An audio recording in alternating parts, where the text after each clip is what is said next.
శ్రోతలందరికీ నమస్కారము. ఈరోజు మహాభారతం తరువాయి భాగం గురించి తెలుసుకుందాము.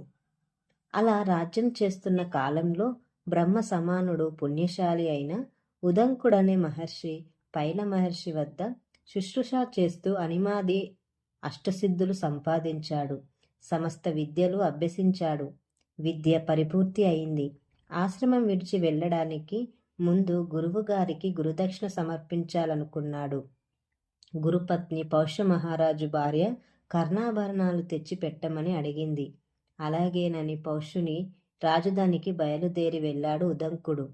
అలా అడవిలో వెళ్తుండగా ఎదురుగా ఒక పెద్ద ఎద్దు మీద ఒక దివ్య పురుషుడు కనిపించాడు. అతడు ఉదంకునితో తన ఎద్దు పేడను తినమన్నాడు. అలాగే చేసి అతని అనుగ్రహం పొంది ప్రయాణం సాగించి పౌష్యుని దగ్గరికి వెళ్ళి ఆయనను ఆశీర్వదించాడు.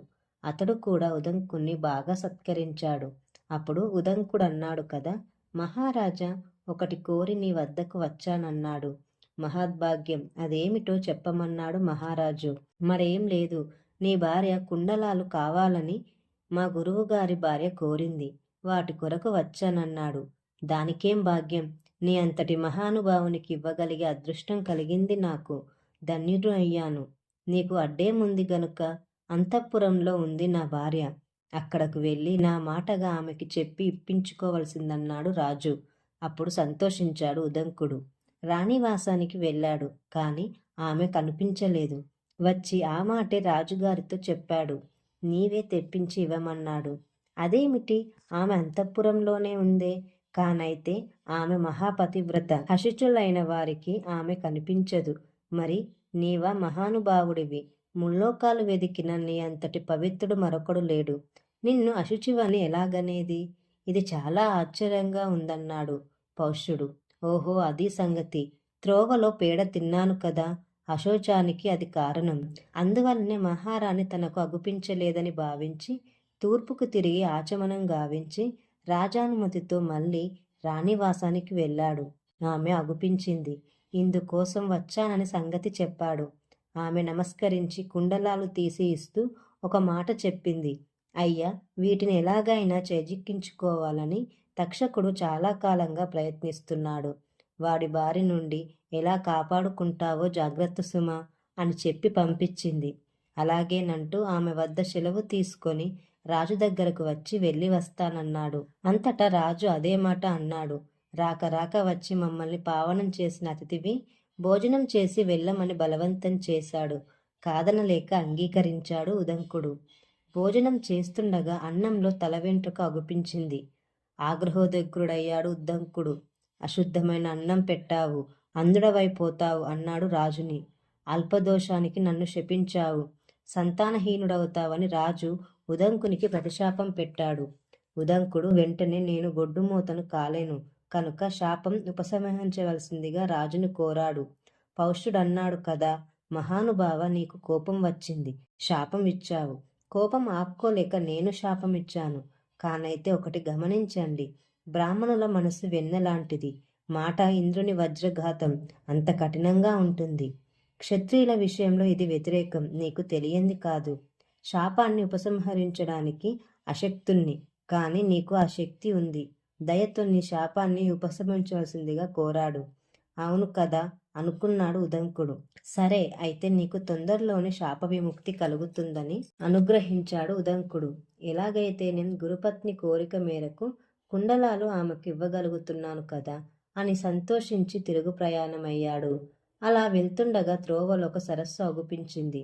ఆచమనం చేసుకుందామని చేతునున్న కుండలాలు పరిశుభ్రమైన చోట పెట్టి ఆచమనానికి పూనుకొన్నాడు.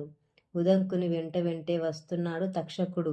నగ్న వేషధారి అయి కుండలాలను చేగికిచ్చుకొని పారిపోయాడు. చూశాడు ఉదంకుడు, వెంటబడ్డాడు. ఒడిసి పట్టుకున్నాడు తక్షకుణ్ణి. పట్టుకున్నదే తడువు. తక్షకుడు దిగంబర వేషాన్ని వదిలి నిజరూపమైన సర్పంగా మారి కుండలాలతో సహా కలుగులోనికి దూరి నాగలోకానికి వెళ్ళిపోయాడు. ఉదంకుడు కూడా ఆ కలుగు వెంట నాగలోకానికి వెళ్ళాడు. వెళ్ళి నాగరాజులందరినీ పేరు పేరున ప్రార్థించాడు. మున్ముందుగా అనంతుణ్ణి పర్వతాలతో, అడవులతో, నదీ నదాలతో, సరస్సులతో, సముద్రాలతో కూడి ఉన్న సమస్త భూమండలాన్ని నీ వేయి పడగలపై ఉంచుకొని మోస్తున్నావు. విష్ణుమూర్తికి పాలసముద్రంలో శయ్యగా ఉన్నావు, మహానుభావ నన్ను అనుగ్రహించవలసిందిగా అని స్తుతించాడు. పిదప మహా తపశ్శాలివి, రాక్షస బాధ లేకుండా నాగలోకాన్నంతటిని కాపాడుతున్నావు. దేవరాక్షసుల చేత పాదాభివందన అనుకుంటున్న పరమేశ్వరునికి కంఠాభరణమైనావు అంటూ వాసుకుని స్తుతించాడు. నాగరాజులారా నన్ను దయచూడవలసింది అని ప్రార్థించాడు. కులపర్వతాల్లో, లతా మందిరాల్లో, ఘోరారణ్యంలో, కురుక్షేత్రంలో నందనుడైన అశ్వసేనునితో ఆనందంతో సంచరించగల దక్షుడవైన ఓ తక్షక నన్ను అనుగ్రహించరాదా అంటూ పలు విధాలుగా వేడుకున్నాడు. ఆ సందర్భంలో ఒక విచిత్రమైన దృశ్యం ఉదంకుని కంటపడింది. అది ఏమంటే, ఇద్దరు స్త్రీలు తెలుపు నలుపు రంగులు గల దారాలను పడుగు పేకలుగా చేసి వస్త్రాన్ని నేస్తున్నారు. 6 కుమారులు 12 ఆకులు గల చక్రాన్ని తింపుతున్నారు. అదే సమయంలో పెద్ద గుర్రం మీద గొప్ప తేజస్సుతో ప్రకాశిస్తున్న ఒక దివ్య పురుషుడు దర్శనమిచ్చాడు. అర్థవంతమైన గొప్ప గొప్ప మంత్రాలతో అతన్ని కీర్తించాడు ఉదంకుడు. వాస్తవాలైన నీ స్థుతులు నన్నెంతో ఆనందపరిచాయి. నీకేం కావాలో కోరుకోమన్నాడు ఆ దివ్య పురుషుడు. అలా అయితే మీకు సమ్మతమైతే ఈ నాగలోకమంతా నాకు వశమయ్యేలా వరం ప్రసాదించమన్నాడు ఉదంకుడు. అలాగే కానిమ్మన్నాడు ఆ దివ్య పురుషుడు. అయితే ఈ గుర్రం చెవిలో ఊదమన్నాడు. ఉదంకుడు అలానే చేశాడు. అంతే, ఆ క్షణంలో అశ్వం అన్ని రంధ్రాల నుండి అగ్నిశిఖలు వెలువడి పాతాళ లోకమంతా కప్పేశాయి. ప్రళయకాలంలో పుట్టే బడబాగ్నిలాగున్నాయి ఆ మంటలు. నాగలోకం యావత్తు గజగజలాడిపోయింది. ప్రళయం వచ్చి పడినట్లుంది. పాములన్నీ ప్రాణభయంతో హడలిపోయాయి. తక్షకుడికి కాళ్ళు చేతులు ఆడలేదు. ఇది విప్రవోత్తముడైన ఉదంకుని కోపాగ్ని అయి ఉంటుందనుకున్నాడు. ఒక్క ఊదుటన ఉదంకుని మ్రొల నిలిచాడు. కుండలాలు అర్పించి చేతులెత్తి దండం పెట్టాడు. కుండలాలు అయితే చేతికొచ్చాయి. 4వ రోజు కల్లా కుండలాలు తీసుకురమ్మని గురుపత్ని అయిన ఆమె గడువు సమీపించింది. ఎలాగైనా ఆ రోజే చేరుకోవాలి. ఈ పాతాళ లోకం నుండి బయటపడేదెలాగా? ఏది దారి అని విచారిస్తున్నాడు ఉదంకుడు. ఉదంకుని దైన్యాన్ని గ్రహించాడు దివ్యపురుషుడు. దీనికింత విచారమెందుకు? ఈ గుర్రాన్నెక్కి వెళ్ళు. ఇది నిన్ను వాయువేగ మనోవేగాలతో నీ గమ్యాన్ని చేరుస్తుందని చెప్పాడు. చెప్పినట్లు చేశాడు ఉదంకుడు. ఆశ్రమానికి చేరుకున్నాడు. అక్కడ గురుపత్ని స్నానాధికాలు పూర్తి గావించుకొని కుండలాలు అలంకరించుకునేందుకు ఉదంకుని రాకకు ఎదురు చూస్తున్నది. ఆమెకు సవినయంగా సమర్పించాడు కుండలాలు. ఆమె సంతోషించింది. అంతటా గురువు పైల మహర్షి శిష్యుని చేరి పిలిచి, ఏమోయ్, పౌషుని రాజధాని ఇక్కడికి ఏపాటి దూరముంది గనుక ఇంత ఆలస్యమైందేం అని అడిగాడు. జరిగిందంతా పూసగుచ్చినట్లు మనవి చేసి, ఉదంకుడు, ఇదంతా నాకు అయోమయంగా ఉంది. దీని వైనమేమిటో వివరింపవలసిందిగా గురువుగారిని ప్రార్థించాడు. దానికి నీవు చాలా అదృష్టవంతుడివి. నువ్వు చూసిన మహాపురుషుడు ఇంద్రుడు. ఎద్దు అన్నావే, అది ఎద్దు కాదు. అతని వాహనం ఐరావతం, ఏనుగు. నీవు భక్షించింది గోమయం కాదు, అమృతమే. నాగలోకం వెళ్ళానన్నావు కదూ, అక్కడ నీవు చూసిన 2 స్త్రీలు దాత విధాతలు. వాళ్ళు నేస్తున్నది వస్త్రం కాదు, రేయింపవళ్ళు. కుమారులు 6 అన్నావు కదూ, అవి ఋతువులు. 12 ఆకులు గల చక్రం అన్నావే, అది కాలచక్రం. ఆ 12 మాసాలు అలా వారు సంవత్సరం అని చక్రాన్ని తిప్పుతున్నారు. నీవు గుర్రం మీద చూసిన మహాపురుషుడు ఎవరో కాదు, అతడు ఇంద్రుని మిత్రుడు పర్జన్యుడు, అంటే వేగుడు. ఆ గుర్రం సాక్షాత్తు అగ్నిదేవుడు.